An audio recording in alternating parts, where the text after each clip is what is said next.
is there a reason, or like, since this is for salons, and I would love to know for my own salon, like if I'm offering treatments, what should I be looking for and how would I be able to like incorporate that into a treatment? Okay. With hair, if you're going to do like coconut oil, anything that's like the heavyweight oils, they can still be fantastic treatments, but you would want to do a full shampoo cleaning after it, and it still will have lots of great impacts. You really cannot just rinse an oil out of the hair. Like that's definitely always going to leave, no matter what kind of hair you have.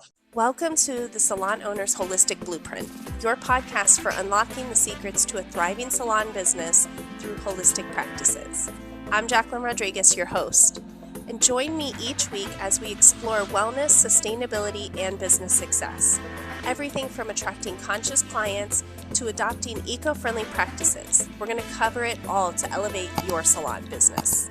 Welcome back to the Salon Owner's Holistic Blueprint podcast. I'm your hostess, Jacqueline Rodriguez, and today I have a very special guest with me, Christina Mahar, and she is a dynamic serial entrepreneur, a perpetual seeker of knowledge, all wrapped up into a bundle of enthusiasm. And she has done so much in the past 25 years. She led her entrepreneurial spirit to the creation of 7 companies. Her journey has led her through various fields, including the beauty industry, where she used her MBA and training in cosmetic formulations to launch multiple ventures. Today, her current venture, Craft Beauty Lab, reflects a quarter century of experience in the beauty industry and the deep-seated commitment to quality and sustainable processes. Craft operates as a full-service skincare formulation and manufacturing hub located in Tucson, Arizona. They specialize in crafting clean and sustainable skincare products, and perhaps most importantly, demystifying the world of product development and manufacturing for their clients. With a roster of over 20 national and international brands, Craft products can be found in prominent outlets like Ulta, CVS, Whole Foods, spas, doctor offices, and it keeps going, Amazon, resorts, and boutiques. She is everywhere. It's amazing. And her unique perspective stemming from her time on the brand side of the beauty industry allows her to help brands navigate the challenges of product creation and manufacturing easily, affordable, and confidently. That is amazing. And I know that I've had the pleasure of talking to Noelle and finding out more. So I cannot wait to hear your story. So welcome to the podcast and thank you for being here. Thank you so much for having me and for making me sound fantastic. Well, you are fantastic. The things that you have done is so amazing. And especially when we're talking the beauty industry and how much you focus on educating and helping your clients through that process and creating clean and sustainable products. Like that's huge. Yeah, I do find that education with clients is really probably it's such a key because when you work what I call the backside of the beauty industry, the non-glamorous side, um, it's you can be working with very large brands who really a manufacturer has just never taken the time to explain to explain a ton of things, how the processes work, how the ingredients are really working, any of that kind of stuff. And so I feel like we get way better products working collaboratively that way and just kind of just being very open book with them and kind of explaining everything all the time. I mean, I think that is so important. I think that's for not only the manufacturers, but brands in general. I think there is sometimes a lack of just really breaking down exactly how to be successful with a brand's process and everything. So I know because I own a salon still, and just having products in there and having, education, it's not always the easiest or the most efficient way. Like we don't always have the answers. So I love that that you do all of that. And I also wanted to touch on, like, we were going to talk about hydrocarbons used in the beauty industry. And this is going to be great for both salons and spas. So I love you are so into like I'm forgetting the word right now, but the scientific, like the background of it all, which I know a little of, but I that's not my forte. So I'm really excited to like jump into exactly why all of this, the ingredients. Okay, well, do you want me to just tell you a little bit about, well, hydrocarbons in general? Yes, please. Um, you know, so the one, you see things like, petroleum, dimethicone, things along those lines. That's kind of essentially what we're talking about. We're talking about ingredients that are essentially derived from some way or other from the oil industry. And why is that even a problem to start with, or why would that be any kind of an issue? So it falls into a couple different categories, and it sort of really depends a lot on what matters individually to you or to your spa or salon. Um, so in terms of, it falls into two categories. Like, what's the issue with it from a skincare perspective? Why you would use or not use them, and what's the issue with it from, like, say, an environmental or sustainable perspective. So those are um, the two different kind of areas you can look at it in. So, and it's really not super complicated, right? So from a skincare perspective, the reason that people like to use these types of ingredients, or why they're attracted to them, is that they're occlusive, right? So they sit on top of the skin, and that can make for this immediate feeling of everything feels much more hydrated. It's like you get this immediate like sensation or feeling of it's had this big impact on your skin, right? And that's what the attraction is in using it in products.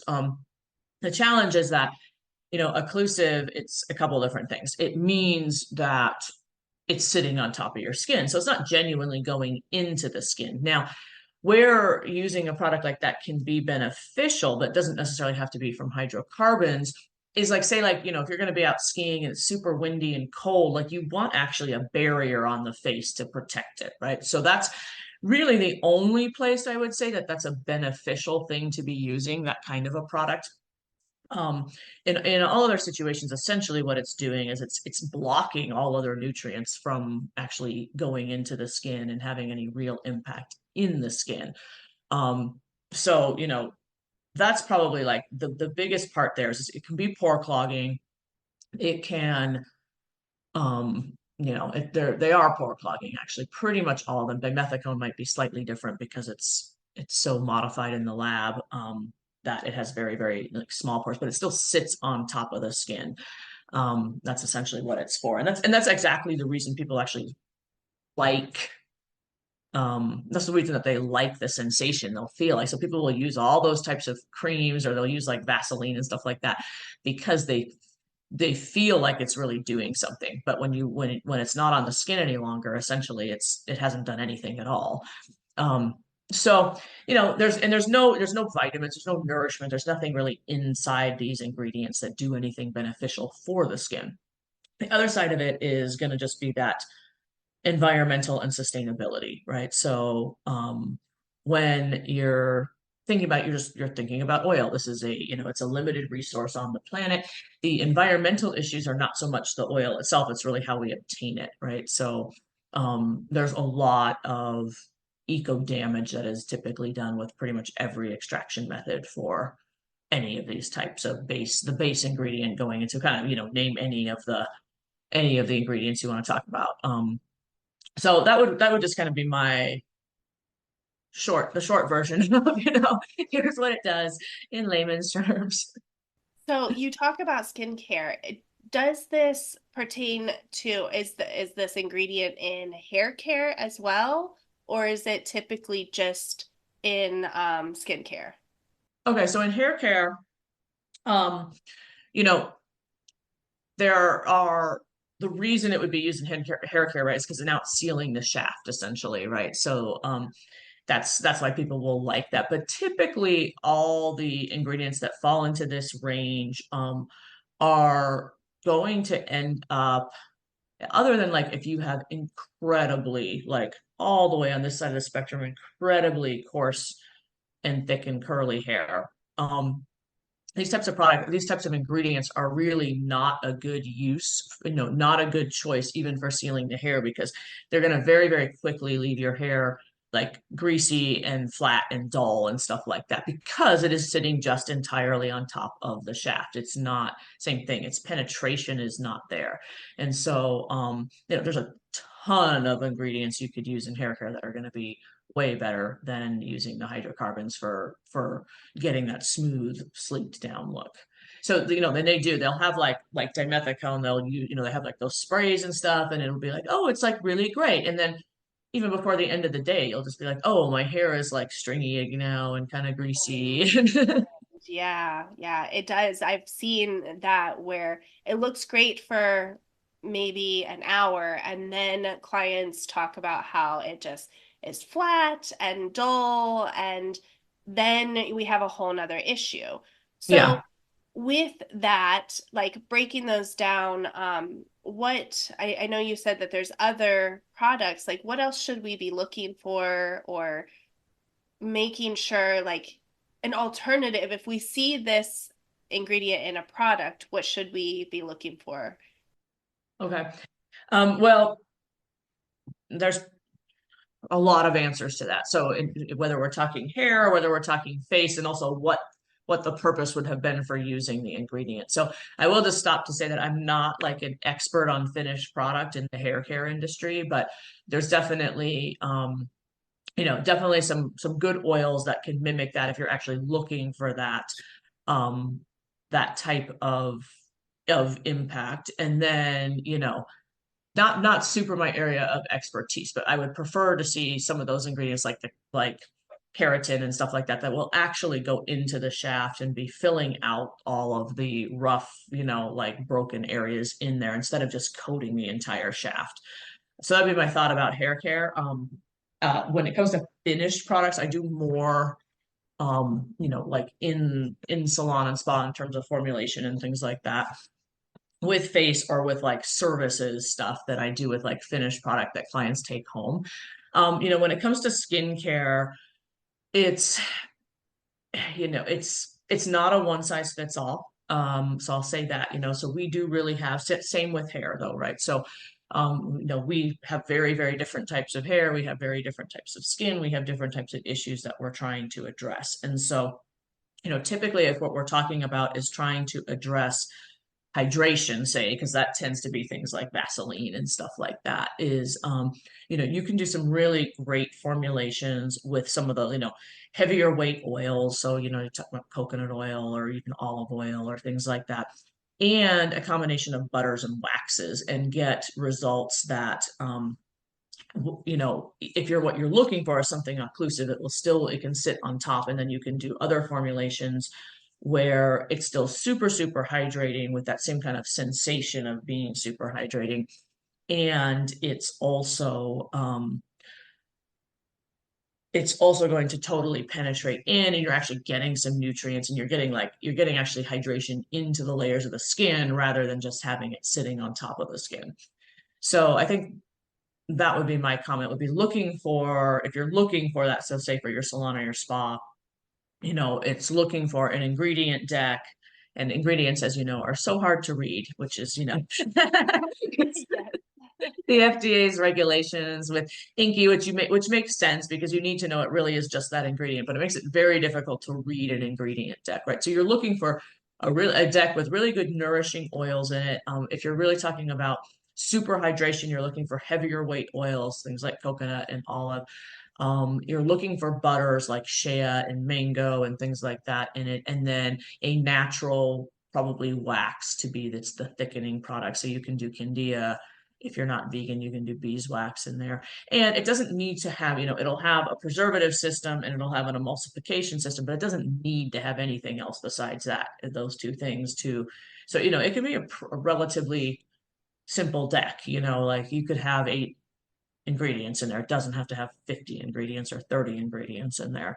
If you're talking about a lotion, you also can just use pure oils. Pure oils are fantastic. For a lot of these types of things, a lot of types of things you do in services, manicures and pedicures, even facials, hair treatments, just using pure oils or pure oils with a little essential oils and aromas and things like that. And you can do a ton of things in your services that you really don't need to be doing some complicated formula for. Oh, I love that. So I've always heard, and I've actually used like heavier coconut oils for my hair, and there's always kind of a little bit of a film. So is there a reason, or like, since this is for salons, and I would love to know for my own salon, like if I'm offering treatments, what should I be looking for and how would I be able to like incorporate that into a treatment? Okay. With hair, if you're going to do like coconut oil, anything that's like the heavyweight oils, they can still be fantastic treatments, but you would want to do a full shampoo cleaning after it, and it still will have lots of great impacts. You really cannot just rinse an oil out of the hair. Like that's definitely always going to leave, no matter what kind of hair you have. It's going to leave some film and buildup. So with thin hair, that's going to make it look super oily and stringy. With like really thick, coarse hair, what will happen over time is if it's never coming out of the hair, it can go rancid in the hair, right? So it can start to have its own aroma and smell. So you really want to do like deep cleansing with oils, but they can still be great for you. You can do a deep cleanse right after having used it on the hair, and you're still getting good benefits in the hair with it. Oh, fantastic. So we could essentially take the oil of our choosing, depending on the client's hair, some essential oils, put the treatment, and then we would shampoo right after.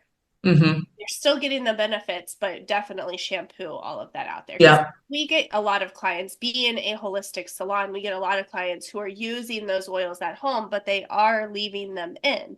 So there's this difference of like, obviously that's why you feel so heavy and oily or Mm-hmm. rancid. That's never a good thing. I didn't Yeah. think about No, that's not fantastic. And then, and you can do a lot of things that are this is just kind of random and off topic, but one of the things that when I was kind of studying like hair follicles and things like that, like what I think gets under talked about in the industry is just the simple benefit of stimulating them. It doesn't have to be, we work with peptides and things like that sometimes stuff, but it's like even just a gentle like little hair tugging or like just the scraping or like that's why they'll talk about like using like scrubs in the hair or in the scalp, right? It's like, yes, there's a little bit of like removing some dead skin or whatever like that, but mostly it's actually just stimulating the hair follicle, like really does help the hair to grow more, to like just have a healthier hair follicle. It's like it doesn't have to be, it can be manual. It doesn't even have to be some big fancy product that you're using when you're doing it. That's fantastic. Yeah, we use scalp like scrubs in the salon, and we do see a big difference with it depends on the client's scalp, Yeah, like yeah, how much always. buildup and everything that they have. But when we're doing a lot of the shampoos, we will also use like crystal combs, and it is that a little bit of that tugging and the massaging just to stimulate. Yeah. And the clients love it. I mean, we all do. It feels amazing, so why not do more of it? This episode is brought to you by the Holistic Salon Academy. At the Academy, you gain access to knowledge, tools, and a thriving community you need to excel in the clean, green, and sustainable beauty business. By joining the Holistic Salon Academy, you become a pioneer in a new era of beauty and wellness. And if you have them like, pay attention, they will see that their hair will like be growing a little bit faster and all of that kind of stuff. Yeah, that's cool. Yeah, I really love that. So with And the talk about like we were talking about, say, like sustainability or environmentally good. Well, there's no downside there. We didn't even send, put any energy into making a product. We just are, doing this great manual service now that is probably as environmentally and sustainably friendly as you could possibly be. I love that. And that is the whole thing. Because then what I would love about this too is that we can make specialized treatments for our guests, just knowing the benefits of each of the ingredients and kind of make shifting our own. This is actually where I'm going in the new year is creating, like having herbs and oils and things like that to do the treatments and have them all separate and combining them specifically Hmm. for each client. Yeah, that's fantastic. And it Yeah, is because it is not one size fits all. Like not in skincare and definitely and not in hair care. Like neither one. They're both people have really different things that need to be addressed. So that's very cool. I like that. exactly. And the other thing I was thinking about, I know that some stylists will do like a little bit of a facial, not facial because we're not estheticians, but like a cream or something on their face while they're processing or even on their hands. Do you have Hmm. any suggestions on like what we should look for, how to do that same concept to like personalize it? Interesting. Yeah. So, well, most creams or things like that, having a dropper bottle of like essential oils or already little blends of things that work is can be really great. Now, some customers are very, they don't like um any kind of aroma or whatever it might be. So sometimes there's a lot of education around an essential oil versus a fragrance, which you can't assume that your clients understand that difference.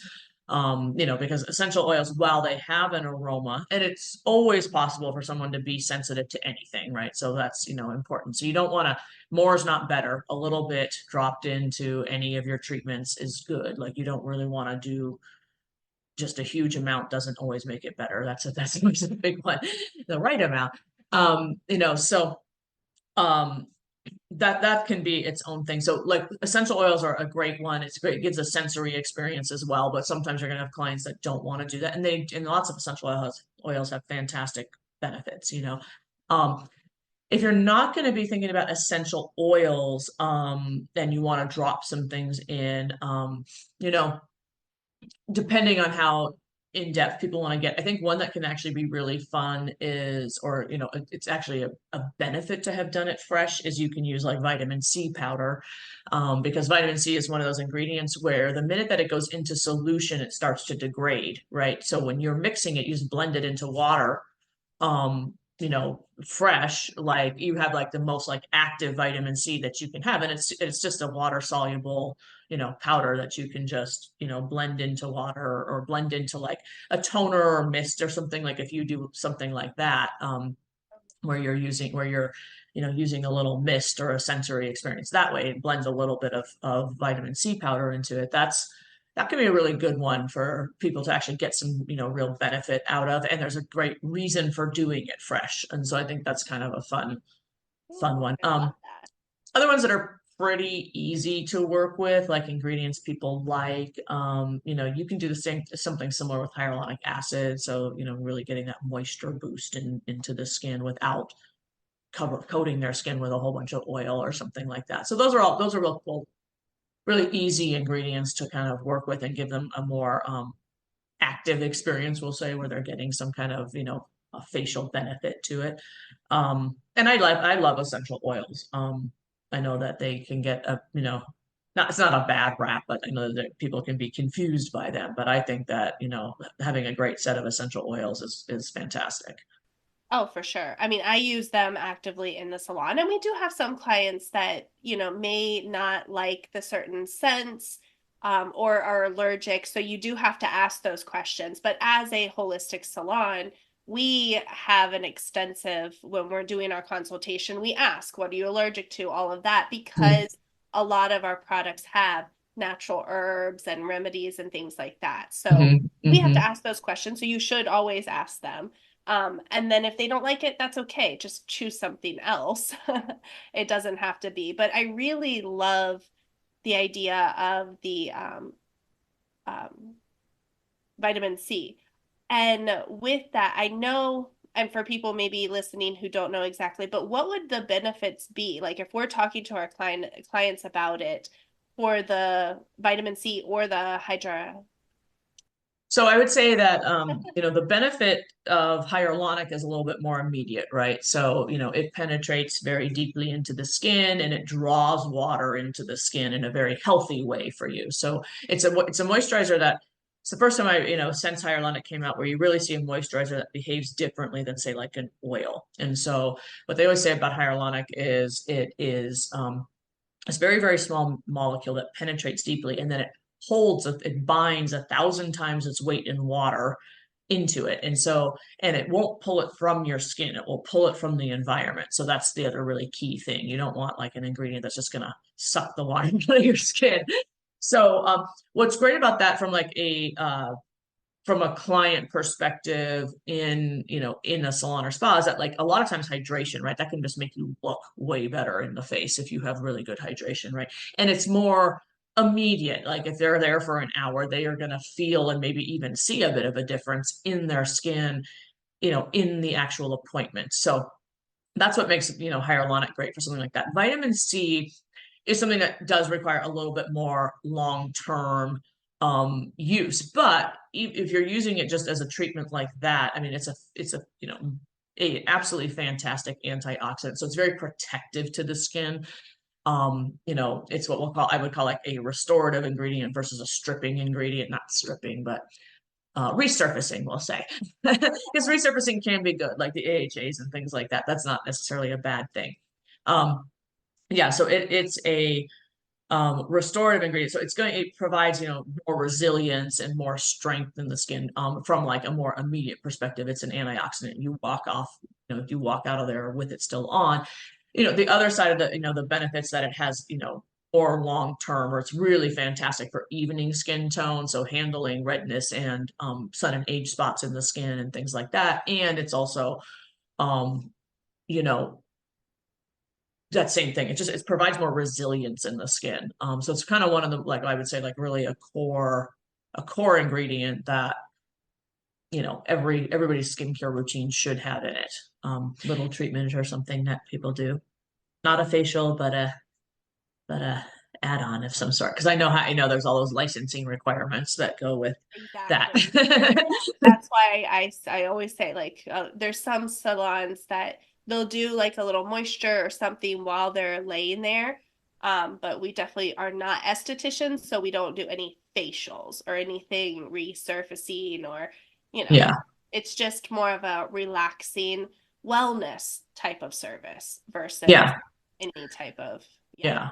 And that's great. I mean, I think probably the only challenge is, if someone's there doing hair and they have all their makeup on, that becomes the hard part for providing any kind of an add-on service, or, an add-on experience, we'll call it. Yeah. And for us, if we end up doing it, we also do a lot with the hands.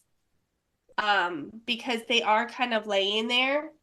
And so, if I'm not doing anything with their face because they do have makeup or whatever, then we will focus on like a little hand massage and, things like that.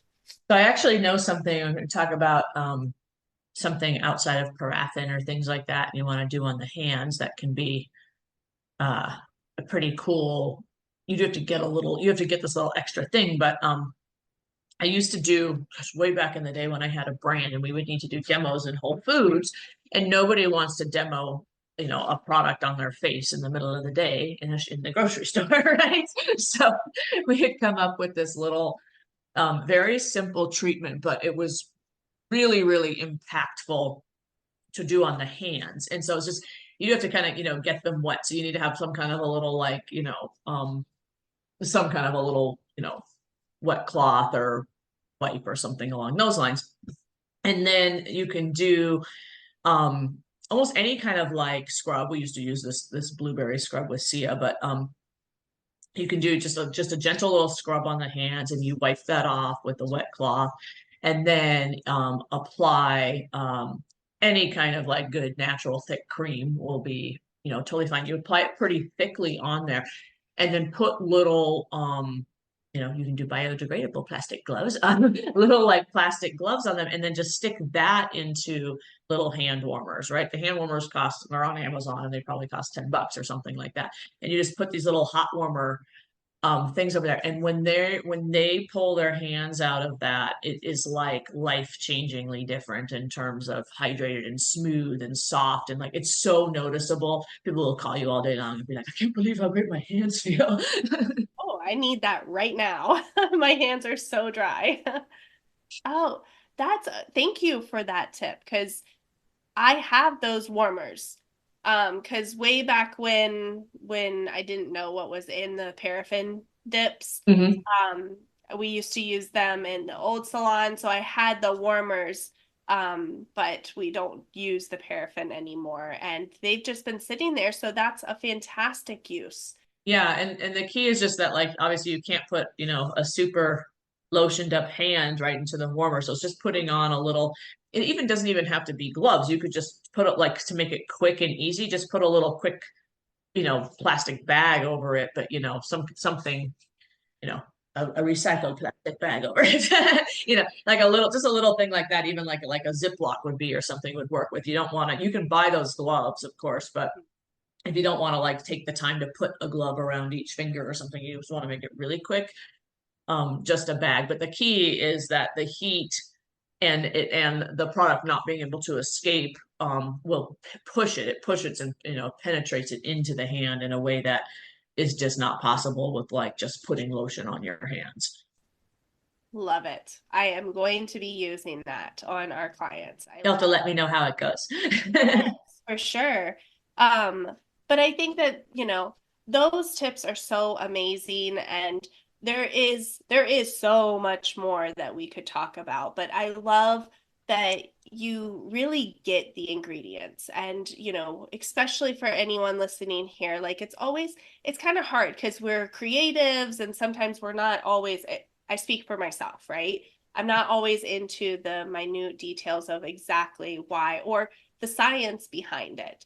I just know a lot of things work and don't work, and that are not great for your skin, your hair, There. environment, right? Yeah.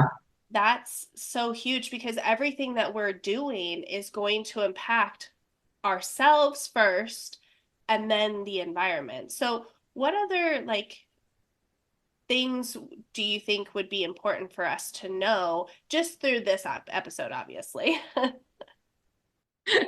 Yeah, well, we're just kind of riffing off the cuff here. Huh? I don't have like any particular thing I was thinking about talking about. Well, I guess what I would say is that one of my, we'll call it pet peeves, I guess, is that in the industry, I don't know if this happens as much in hair care, because like I said, I've done a couple hair projects, but not a ton. But in the skincare industry, certainly, or the beauty industry, so I imagine it's also hair care for sure, is this idea that gets positioned where it's like it's either natural or it's effective, or it's either natural or it's technologically advanced and better.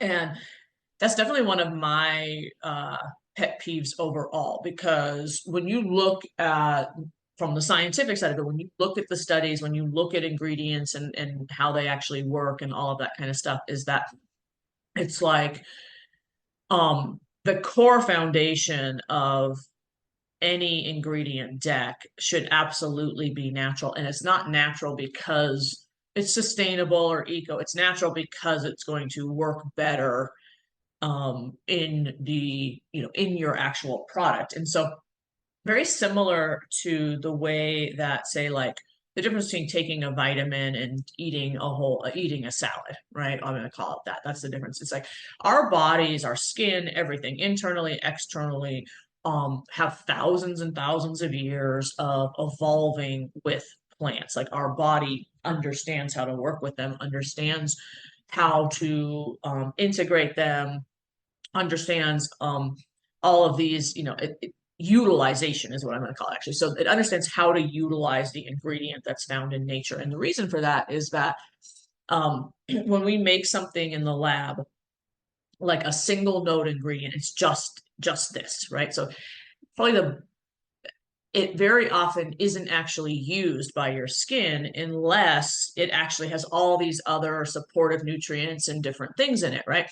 And so what happens is that like it's probably the best thing to use is a supplement, right? So you'll hear this all the time. Oh my gosh, like we're all deficient in vitamin D, and we all need to take vitamin D, and everyone starts taking vitamin D, and you take vitamin D for 5 years, and then all of a sudden the news article is, oh, wait a minute, your body doesn't absorb vitamin D unless you have magnesium with it, or unless you have, methylphenolate with it, or unless you have, and it's like, oh, okay, never, I just been doing this whole thing for 5 years. It has no impact because the body can't use it, right? And so, ingredients in for the skin aren't actually different within that. So you can get, fantastic ingredients. You can get all the vitamins, vitamin A and vitamin C, and you know, all the trace minerals, all of the AHAs, all of the retinols, all of those are naturally derived things, right? But if you actually are using ingredients from nature that contain them, you're guaranteed to also have all of the other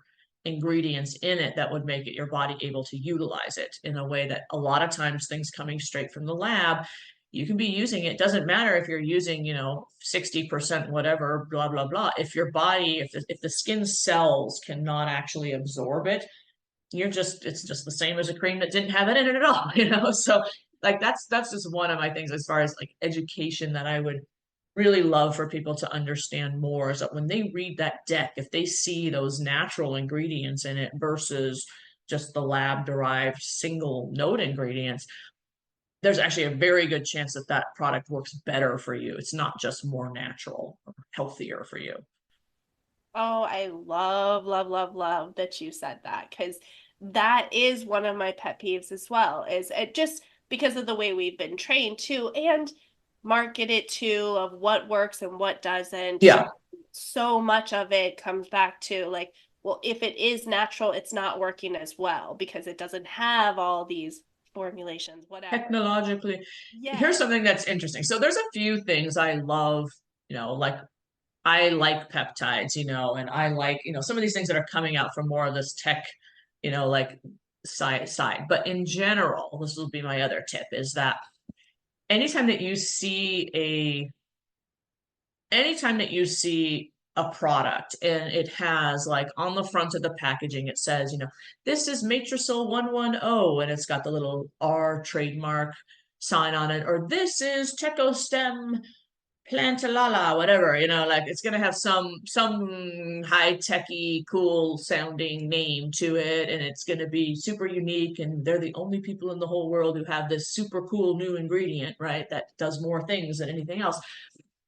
Anytime you see the R, which stands for a registered trademark, or the TM, which stands for intent to trademark, it's telling you it's a marketing thing and not an actual science thing. So if it's a genuinely new invention in science that's an actual new ingredient, right? It's going to be a patent. That's if it's really new, it's a patent. A trademark or the registered trademark sign is simply, what do we have? We have a name we made up. That's what it means. And so a lot of times those ingredients are nothing. Like, I mean, they're literally just nothing. They are a combination of three ingredients that are used all the time in skincare products and have been for forever, but they just, put a name to it. They made up a name and they're calling it this, and it sounds like it's all technologically advanced, or it sounds like it's something brand new. That's 100% marketing and nothing to do with formulation or science. And you see it on tons of products. Yeah, you do. I mean, all over the place. And we're trained kind of to look for those things because it Yeah. means something bigger and better. Uh, Yeah.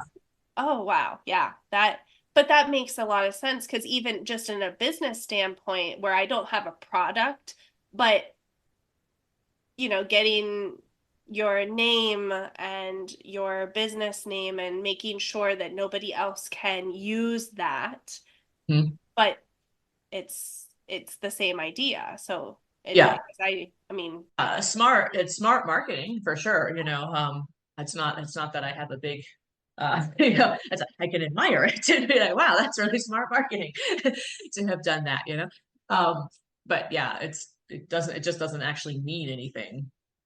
so when So we're looking for patent is really something serious and unique to yeah, me. if it's really something new and unique, that's not an ingredient that's already being used and being used by lots of people, they'll patent it for sure. Um, Over, it would never be just a trademark or a registered mark. That just means we own the name. It doesn't mean we own whatever the ingredients or the formula is. Yeah, such important distinction in products versus just a business, because I know that that's what we're trying to look for. Yeah. Um, Yeah. Now, yeah, like, so both of us, of course, we've trademarked the name of our business and stuff like that. And, the idea of the trademark is to, from a legal perspective, business perspective, right, is to protect your entity so other people can't, basically pretend to be your company, right?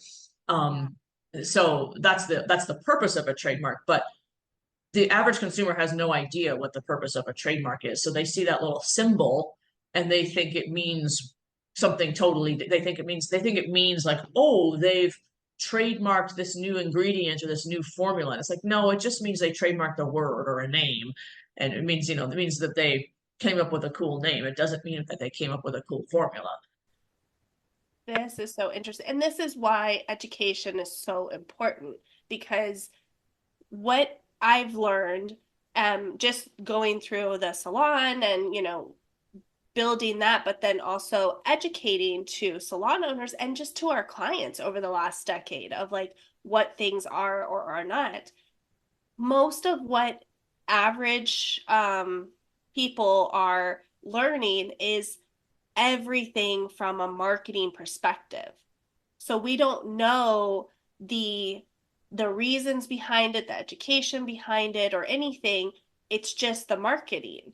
And I think that this is such a huge piece that I like to train my students in the academy to start looking at that and educating their clients on why these things are so important and how all the marketing kind of takes over. So, and it's also why what you do is so cool, or like, or everybody who's listening to your podcast is so cool, is that, and I always say this, I'm like, it's impossible even for me to keep up with, and it's totally interesting, every single possible ingredient out there, every single this or that, and tons of things coming out that don't have any studies yet, or don't this and don't that, right? So like the average consumer has no hope of being able to just like run through a series of products in hair or skin and have any idea whether they really are good by looking at anything. So I always say, I'm like, it totally is. You have to find the salon and the spa that you trust, because they do the due diligence. You have to find the brands that really stand for something. And that takes quite a bit of work, because there's so much marketing, so much, sort of it looks like this, or we position it like this, but it's not even really like that. So, but there are, like what you guys are doing, fantastic spas and salons out there. There are fantastic brands out there who really are committed to what they're doing, as more of like almost a way of life versus a marketing piece. And so, that's infinitely simpler for a final consumer customer to figure out than it is to, like, you have to be a full-time job just to even figure out your makeup set and like what was really going to be like the best thing, like, so yeah. So it's so great what you're doing too. That same thing, education, giving people ideas, spreading information, so that, people can, come together in like a community and be able to like just have things be better. I'm sure there are salons and spas, you're in Virginia, all the way, to California and over here, that have like been impacted and influenced and improved because of message and the things that you're providing in terms of just information and getting it out there. And that's super cool. Like that little rippling effect. That's what it looks like, Yes. And thank you for saying that. I truly appreciate it, because that is our mission, with the green beauty community, that is our mission. And the same why I even started educating and why I started talking to salon owners, because I went through that whole process and I felt like I was hoodwinked every time I turned around. Thank you for joining today's episode. I really hope you enjoyed the training. And if you have any questions about anything I talked about in today's training, or honestly, anything I've talked about on this podcast, I want you to go to www.cleanbeautybiz.com/advisor, or you can click the link in the show notes where you can ask me any questions you have about this episode or anything else that I have covered on this podcast. Again, that link is www.cleanbeautybiz.com, and this amazing little tool allows you to get your specific questions answered by me 24/7. I thought I was doing something good for the business, and then I found out like that was just all marketing. So really kind of opening up the curtains, and there's still things, like as much as I am educated, like you said, I don't know all of it. So I just do the best that I can, but I truly believe that as leaders in the beauty industry, as leaders of our salon, that we have such a huge responsibility to educate ourselves and just start breaking down some of those barriers and educating our clients, because that's where they're going to get the best type of education. Yeah. And the fact is like when you do that, because so many salons don't, we're just pushing products, because I worked for those salons for so many years of like, it didn't matter what the product was. It was whatever we had on the shelves. That's what we pushed because that's what we sold. Yeah. And you guys are the equivalent of like, when it comes to hair and beauty and face and product in that realm, you are the equivalent of someone's doctor. Goes when they have a medical situation. It is the same. You are the expert. You're the person that they're going to. They trust to know more than them and trust to be educated in it. And they're going to believe what you say, And so it's like, you know, like you said, taking that time to become educated, and to actually approach it that way. So I do know, because I know a lot of, like salon and spa owners, and it's like, they won't, they, I'll talk about it more from the selling side, right? So it's like when you're, ethical selling, I'll call it, is like, it's a fantastic thing. You're doing such a service to your client to be able to be like, hey, like, I really have a point of view and I really do believe in this, and you really should be using this instead of that horrible thing that you're using at home. you know, I think one of the things, so here's one thing we didn't talk about, and as far as like really thinking about that, why should I help my customer, right? By basically selling them a new product versus what they're using. Because if they're using a lot of traditional, this is something else I think about sometimes, is like when I look at formula decks and I'm like lots and lots of formulas out there have what I'll call like a great front end deck, right? So they're going to have all the things people think they want. They have the, if they think they want the AHAs and the vitamin C and they want the hyaluronic and all that, and it's all listed there in the front, right? So like there's a lot of companies, lots and lots of products out there that are always like that. But what people don't get into is what we call the back end deck. And that's really like, all the things that support, so that's your preservative systems and your emulsification systems and your pH balancers and your this and that, colorants, fragrances, things along those lines, right? And what people aren't really aware of is this thing will spend all this money on something that is, will give them the appearance, because it's either resurfacing or it's hydrating, of improving their skin in the short term, a couple of weeks out, right? So resurfacing and hydrating are the low-hanging fruit for making your skin look better. There's fantastic natural ingredients to do that. But on the back end, they're actually carcinogenic. And when I say carcinogenic, I don't mean, oh, they're the most horrible thing in the world. They're just slightly, slightly free radical damaging is what that actually means. And so what that actually means is that over all of the years, you can actually use a product and it actually is making your skin age faster and look worse in a 10 or 20 year period than it would have looked if you hadn't had that back end ingredient deck. Wow. That is, well, that's huge, because I mean, what we're marketed to is, youthful skin and in the short term. But that's also why I have such, like you called it your pet peeve. We don't realize how much damage we're doing in the long term and what is happening in the next 10 or 20 years, especially in the industry of like what we're doing today might be okay, but the damages later are so detrimental sometimes. Yeah, and and what I always say too is I'm very practical. We're all business people at the end of the day, right? Which means it cannot be one or the other. You have to have products that perform well up front, but you can have products that perform well up front and are supporting long-term skin resilience and certainly not slowly chipping away at it. So like when you hear words like that appealing to people's vanity is like, they may not care that it's not natural. They may not care that it's this or that, but they will care that their skin looks crappy 20 years from now and that they look older than they needed to have looked. So sometimes that ends up being just the simplest thing is like, hey, we're in the beauty industry. Let's really talk about what you came here for, which is you want to look great.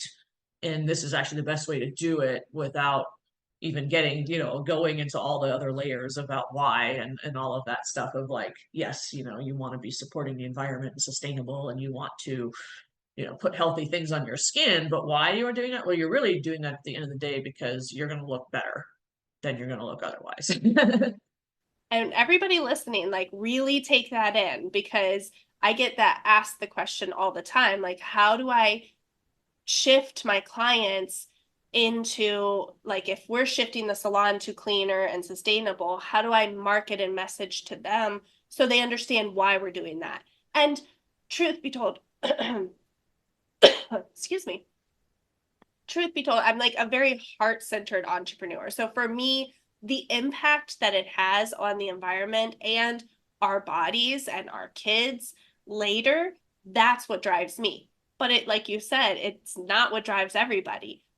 And if you're listening, take that in, and that's what you get to take and explain to your clients is, okay, so if you don't really care about the clean or the environment or any of that, you don't want to look old. And this is something telling you that you're going to be looking younger, but that's in the short term. So in 20 years, it's going to have the reverse effect. So that's Yeah. huge if you're talking to your clients. Yeah, that really is. And then the other thing I just thought of, because I'm just kind of wandering all over into the ingredient side of things now too, right, is like, what is the worst ingredient that you can have in your product? And the answer to that is fragrance. And the reason for that is because the way the FDA works, fragrance is considered a trade secret. So when you see the word fragrance in a product, what it tells you is you don't know what's in the product. Because the average fragrance is a combination of somewhere between 223 and 250 ingredients, and you have no idea what those ingredients are. And when you there is a thing in the industry, not that it's crazy prevalent, but it happens, right? Is that when you have a really unethical brand or a really unethical manufacturer, you can hide any ingredient you want in that word. So if I want to put, I'll just use an example. If I want to put parabens into my product and I don't want them to be listed on the formula that, because I know no one likes parabens because parabens are bad, I can go over here and I can mix up a fragrance that's 85% parabens and has a couple other things in it and label it fragrance and go over there and then stick it into your product. And so, like, it isn't about, and it's not that every single fragrance in the world is bad, but it's like you just don't have any idea what's in there. It just, the minute you see that word, you have no idea what's in the product anymore.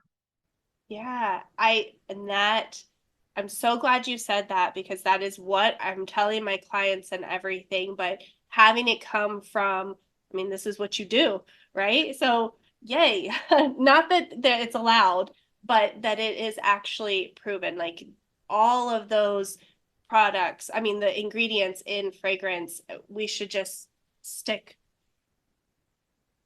to the natural. Now, sorry, my brain's kind of going all over the place too because I'm excited. And when we're looking at fragrance or perfume, when they break that down, if it does have a breakdown, are there, like, is that better? Because almost every single product you see has fragrance or perfume.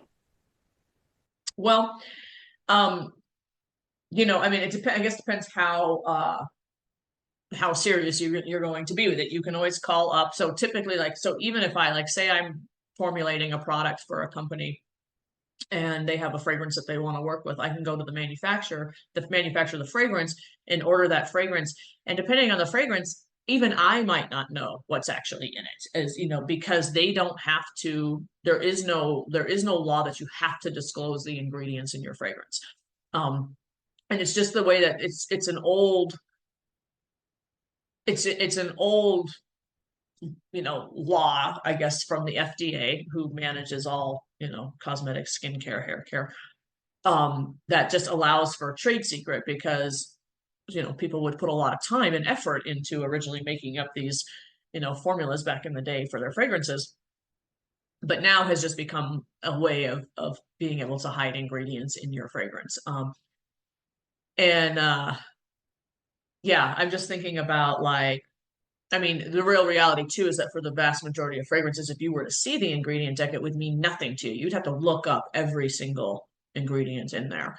But there are certified natural fragrances, and essential oil blends, so those are the two options. But you'd have to, if you were looking for that in the ingredient deck, you don't just want to see natural fragrance, because anyone can put the word natural on there. That's not a legally regulated term. It needs to be certified natural, and then you should be able to call the brand that's selling that should be able to show you their certification for it, that it's derived from all natural ingredients. Now, the great thing about the, I'll call it the clean beauty movement, things like what you guys are doing, is the demand is growing for that. So, that was unheard of 5 years ago. There weren't certified natural fragrances. And now, you're starting to see them come out and, be like, okay, well, if we want to do something that's a little different than just an essential oil blend, and there's some great essential oil blends, that you can get these certified natural fragrances. So, that's something you can look for in your, product, purchasing and things like that. I love that. Thank you so much for that, because it's really breaking it down and into steps that we can take back and start looking and making a difference. So that's super valuable. And honestly, like, I could just talk to you all day. There's so many other questions. I'll have to have you like back on the podcast so we can break down more. But I want to be mindful of your time. And so I think unless you have anything else, we can start wrapping up. Yeah, I just enjoy talking with you. I love learning more about what you guys are up to, and that, there is this whole fantastic community that is really committed to that from the business side. And, I'm a business person, so I totally get the whole, it has to be practical at the end of the day. It can't just be, concept. It has to be, a sustainable business itself, right? So that's that's the sustainable ecosystem, sustainable business also matters. And so it's cool, you guys working and figuring out all the different things that can be done. Thank you. Thank you. And that's the beautiful thing about it is we've learned like you can have a very sustainable business, and it does not have to always mean that it's hard or more expensive or more time consuming. Yes, some things are, but that's business, Yeah. period. If you are a business owner, you're a salon owner, or even as a beauty professional, like even though we may work for someone else, like if you're in an esthetician working for someone else or a hairstylist working for someone else, you still are responsible because you're the point of contact with your client. So making sure that you get the education, you expand your knowledge, step outside of the box. It really is. It's so fun over here. I'll just say, like, it's fun to be a clean, green, and sustainable movement. It's a beautiful thing. It's possible, and we're just really excited to like see it take and create traction, not only with the professionals, but with clients demanding it, and they're educating themselves. Like they really are. It's not, I think that time of just being marketed to and like taking that as, the word and the only truth, I think that is moving. And I think a lot of people are starting to look underneath of what the marketing is saying. Yeah, I agree with that. I mean, I think it skews a little bit by age, but I do agree with that. As we get older, we, you know, we can get out of what I call the immortal years where nothing can ever touch you or harm you. And, and you get into getting older. Oh, my dad's always, I mean, like when I talk to him about all this, he's like, I've done it for all, like, it's not going to make a big difference right now.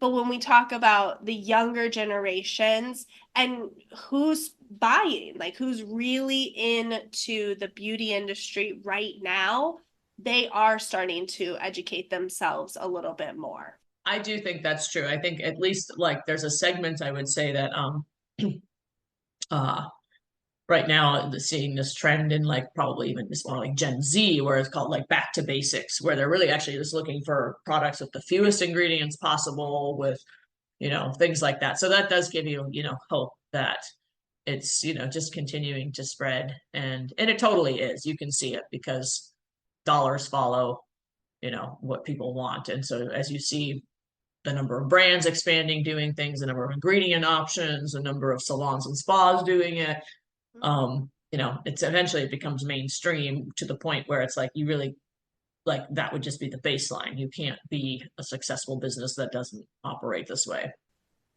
Beautiful. I'm excited to see that and to be a part of that. So I just want to thank you again for taking your time, sharing your knowledge, being on the podcast.